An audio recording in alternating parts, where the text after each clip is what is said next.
Bill Ganahl is a rising star in the custom car building community. Though he's been in business for a while now, his popularity exploded to national prominence at the 2023 Grand National Roadster Show, where he unveiled the St. Christopher Coupe. That multicolored 33 Ford was received with either cheers or jeers at the show.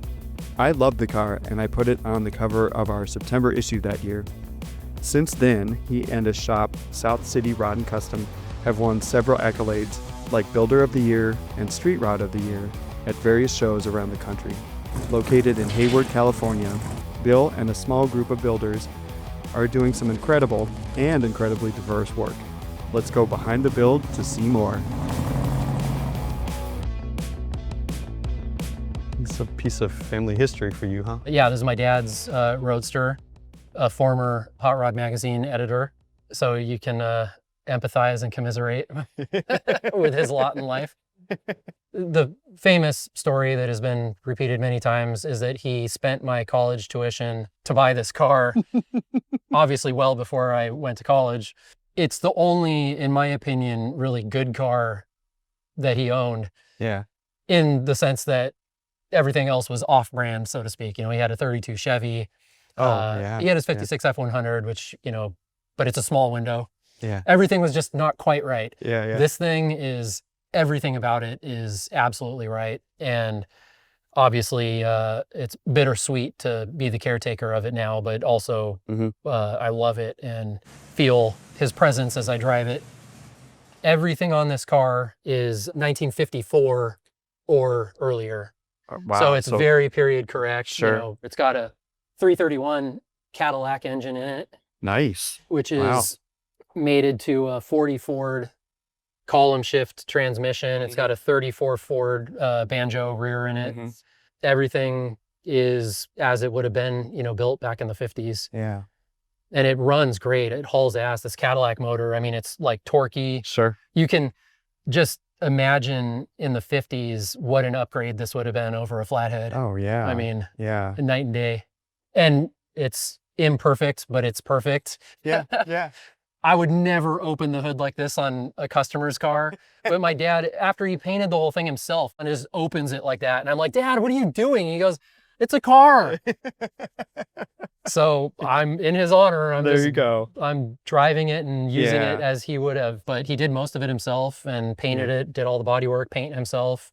He was much more than just a writer. You know, he actually knew how to do a lot of work. Yeah. A car builder who wrote, basically. And also engage and had the audience relate with him because he made a lot of mistakes and then would just write about it and be like, well, I screwed this up, so this is what I did to fix it. You know, and people were like, oh, okay, it's okay to not be perfect. And absolutely, this is the life of actually building a car realistically. And a lot of what I learned from my dad is being good at this. A lot of it is learning how to get through problem solving and to fix mistakes either by yourself or by other people.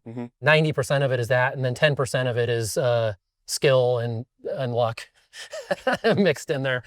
So it's true. Yeah. When I started working for Brizio, you know, which is where I cut my teeth and got a job, which really had nothing to do with my dad. I just walked in when I moved up to the Bay Area. And Roy's aesthetic is very traditional and very good. And I feel like I fit right in there. And when I started designing or building my own stuff, I just did how I think it should look. Yeah. And people would call me more of a traditional person. So clearly it's sunk in and try to translate that a little bit into some of the modern stuff even we're doing. So we go from your dad's car, which is very traditional looking, to this, which has a kind of a traditional paint job. It's not a traditional car, right? Well, it depends on what you define as tradition, I guess. Yeah, you're right, because it does kind of blur a lot of lines. This is a little bit of a hodgepodge of different elements. I mean, really, I would say it's a 60s, 70s, you know, real hot rod. The elements that it blends, we still tried to keep it traditional in the general sense. We went a little bit above and beyond what would normally be done on a 60s race car. Yeah. You know, the running boards are all handmade and we made the inserts and the chrome bezels. Yeah. So it's a elevated version of a traditional Sure. hot rod. But yeah, you know, the paint job is pure 60s flames, candy. So we should back up though. What is this that we're looking at? And you know, I recognize it from the Roadster Show, but what was, you know, who's the owner? Why did you want this? Yeah, so Dave Kruna from Minnesota brought us the car. It was being built as a race car. Let's keep that theme. We kept there's wheelie bars for it. It has a parachute on the back. Yeah. It's got a blown small block Chevy. Yeah. I pushed for, let's keep it a race car theme, but we'll make it very streetable, you know, so you kind of get the best of both worlds. Dave wanted to paint this a solid color, have it be classy, very understated. Donnie Welch, who did a lot of the work on this car, who's worked with me forever. I think at one point we were kind of talking about, well, what can we talk Dave into to kind of make it pop a little bit? And I think Donnie might have been the first one to say, oh, what if we put flames on it? You know, and I was like, oh yeah, that's actually could be a great idea. Yeah. And then it's like, okay, well, we don't want to just paint it black and put traditional flames on it. What can we do that's going to be different and really make it stand out in a crowd? I really kind of woke up one night just with like this vision of blue, candy blue over black. David said he didn't want to paint the car black. All of his race cars are black. Okay. And he kind of didn't want this to be just the same thing. Sure. And I was like, the blue has to pop over black. Yeah. So we talked about it with him over the course of building the car, which was, you know, a couple years. Yeah. And he fortunately agreed to it after a while. And I really think it's what sets the car apart from other cars, let alone other Willys hot rods. That's very cool. I couldn't be happy. I told Dave after this thing was painted, I'm like, Dave, sorry. Love this car so much. It's awesome. It is a cartoon on wheels. It's what I am proud of coming out of this shop, you know. Good. To put it bluntly, I guess. Yeah. Good. Yeah, and to have it go and win the Hot Rod of the Year, it doesn't need that to justify it, but to have that on top of having something that I love, to have other people confirm that is just amazing. Yeah. You know, it's awesome. As we walk around the shop here at South City Rod and Custom, you can see it's such a cool blend of tradition and new technology. And it's not just one typical genre of cars. You've got something like this 33 Willys right next to a 1968 Dodge Charger. When you're building a car at this level, you want an insurance company that really gets it. And that's where Hagerty comes in. And to Hagerty, it's not just about the car. It's everything that goes behind the build.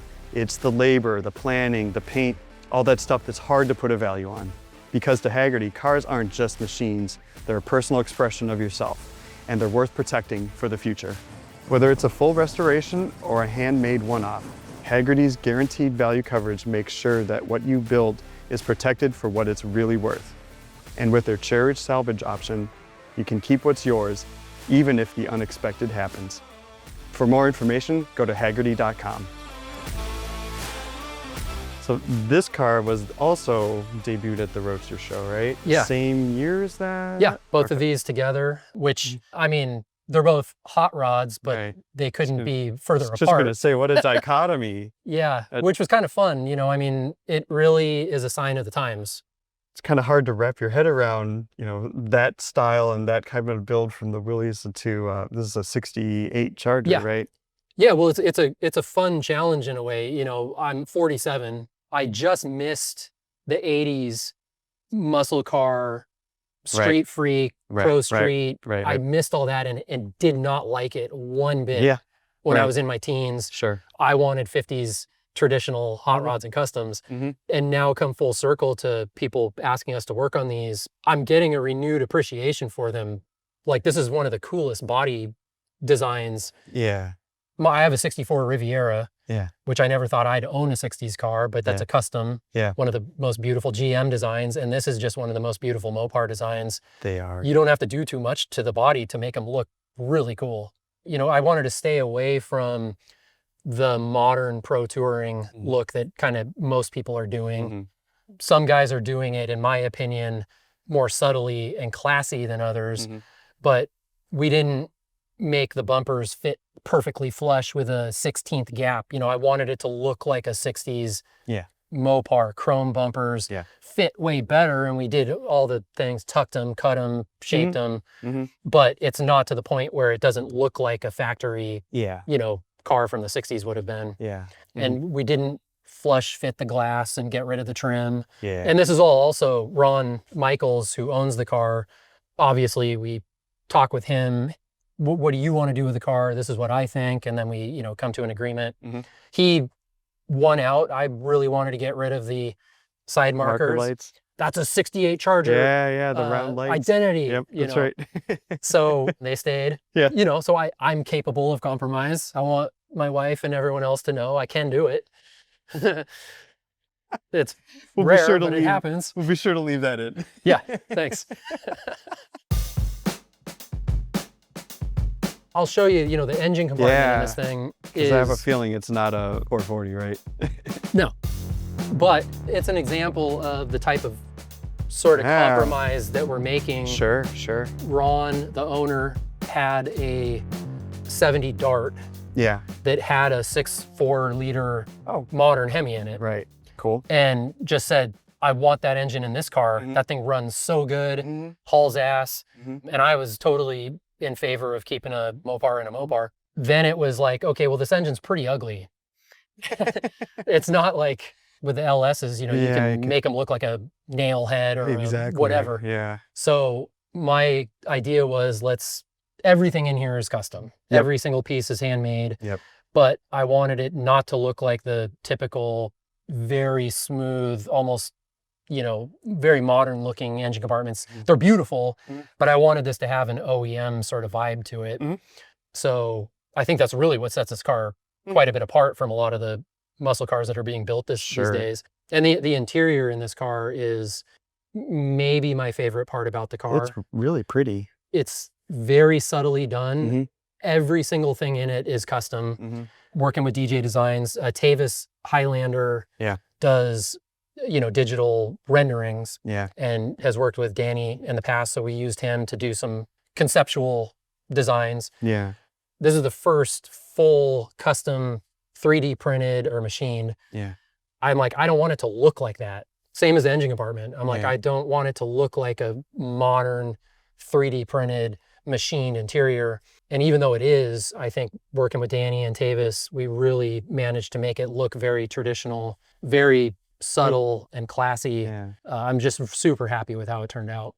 Then the other thing that stand out too, these wheels that look like the original wheel cover, right? Yeah. But these are, I'm guessing, all 3D machined and... So the name of the game these days, you got to put as much money into the wheels as the rest of the car combined. Very cool. What was the reception at Roadster Show? It was good, but the thing is you never know. You put your heart and soul into building these things. You hate them by the time you're final assembling it. And then you go put it out into the world and like people could just be like, meh, and walk away. Which probably would be worse than be like, oh, I hate that thing. It's almost like... I would rather... Kobe's car was a perfect case in point. Hate it. If you hate it, you're talking about it. And that's what Kobe wanted. Meh is it's just a dagger in the heart. I can imagine. I always laugh in my head, like the guy who designed this truck in 1974. What would that guy think right now, seeing what you've done with this? You got race car parts, so the carbon fiber hood, and then... You'd think we're out of our mind. And I sometimes think we're out of our mind. But we were talking earlier, trucks are super hot, right? Big time. So Josh, who owns this truck now, it actually was his friends who passed away. And so it's a sentimental project. And he's basically kind of building it in tribute to his friend and trying to do it sort of in the way that his buddy would have liked it to be built.